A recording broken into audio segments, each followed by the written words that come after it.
que cuando te miro me siento ay, ay, de mí. Con tus ojos. Finalement, je me suis arrêté en Allemagne, je suis allé un peu avant Munich, à un endroit que je connais déjà, puisque je m'y suis arrêté en janvier, on est en juillet. Donc le paysage a un peu changé, c'est là où il y a un observatoire avec pour les oiseaux migrateurs qui sont sur un étang. J'ai déjà fait un tour, mais j'irai voir demain matin avant de partir.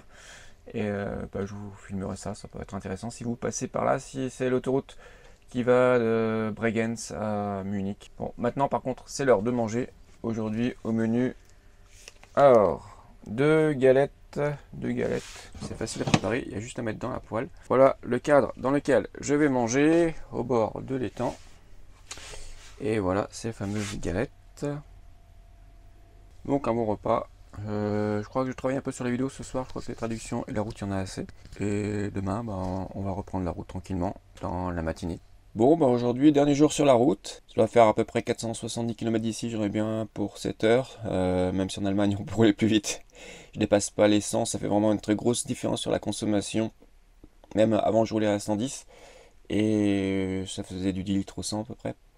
En consommation immédiate et en roulant à 100, ça baisse à 9 litres au 100 sur le plat. Donc vu les prix des carburants actuellement, on va rouler à 100. Et puis surtout, le gros problème, c'est que la plus grande partie, ce ne sera pas sur l'autoroute, ce sera sur la route. Bon, ce qui ne change rien, pour moi, je crois que je vais rouler à peu près à la même vitesse, ça ne fera pas une si grande différence que ça. Bon, avant de partir quand même, ça se voit peut-être un peu. Faut que je me rase, c'est vraiment le truc que je déteste le plus. Et je vais en profiter aussi pour prendre une douche comme ça. Je vais vous montrer comment ça se passe dans le fourgon. J'ai pas encore fait de présentation du fourgon, mais ça va venir un jour ou l'autre, une présentation complète. En tout cas ici, la douche est vraiment bien faite, bien conçue. Je vais vous montrer ça tout de suite.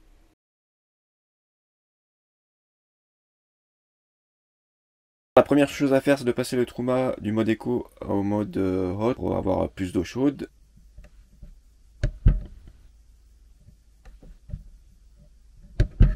Il suffit d'attendre quelques minutes et l'eau, il y aura assez d'eau chaude. Alors cette douche, où peut-elle bien être? Là, vous pensez? Eh ben non. Perdu. Là, il n'y a que les toilettes. Et vous remarquerez que si je m'enferme dedans, eh ben, c'est un peu limité comme espace pour se doucher. Quoique j'aurais pu le faire aussi, mais bon, pas très pratique. Non, là, il n'y a que les toilettes. Parce que la douche, elle est pas là. Donc ça, c'est le pommeau de la douche. C'est le lavabo qui se tire comme ça. Mais la douche, en réalité, elle est là, la voilà. Elle est cachée là-dessous, sous cette plaque. Que j'enlève. Et ensuite, je ferme celle-là. Je ferme, évidemment, de l'intérieur. Ça ira mieux. Je ferme celle-là. Et voilà, me voilà dans la douche avec une très grande douche. Si je me retourne dans les toilettes, voilà cet espace. Opération rasage terminée. Maintenant la douche.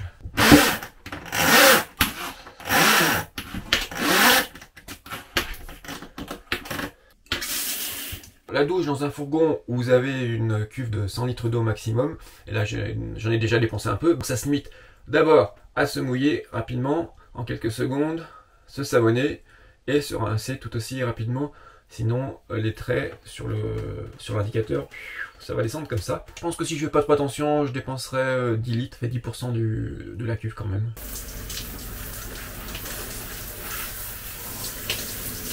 Et voilà, tout beau, tout propre. Bon, prendre une douche, ça fait du bien.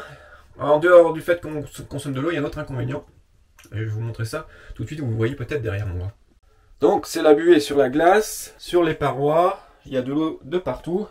On dit, ça va faire beaucoup d'humidité. Mais j'ai la solution, cette solution vous l'avez déjà vue cet hiver si vous suivez mes vidéos. Je l'utilise pour la condensation qu'il y a sur les fenêtres à l'avant du véhicule l'hiver, le matin. Et bien c'est cet aspirateur, donc je vous montre tout de suite comment ça fonctionne.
Bon, vous voyez, cette fois j'ai rempli quasiment 2 réservoirs.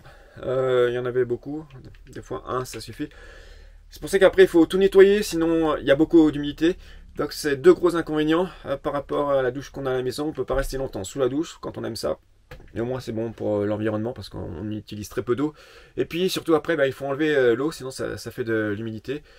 Donc les 2 gros inconvénients, c'est pour ça que j'en prends peut-être pas tous les jours, un jour sur 2. En général ça suffit. Et le deuxième jour j'utilise des lingettes. Alors voilà le coin où j'ai passé la nuit. L'observatoire pour les oiseaux est derrière moi et j'y vais tout de suite. J'ai tout l'équipement qu'il faut pour observer de loin avec un bon zoom.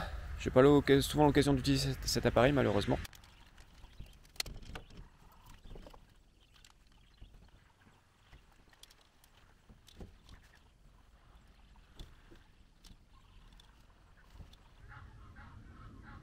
Donc voilà ma modeste installation, c'est rien à côté des ornithologues professionnels qui viennent ici avec vraiment du matériel de pro. Et je comprends en fait pourquoi ils passent des heures ici, avec le zoom quand on les voit de près interagir. Loin des humains, c'est différent et c'est assez fascinant. C'est difficile à expliquer, ça a l'air de rien, mais si, c'est quand même fascinant.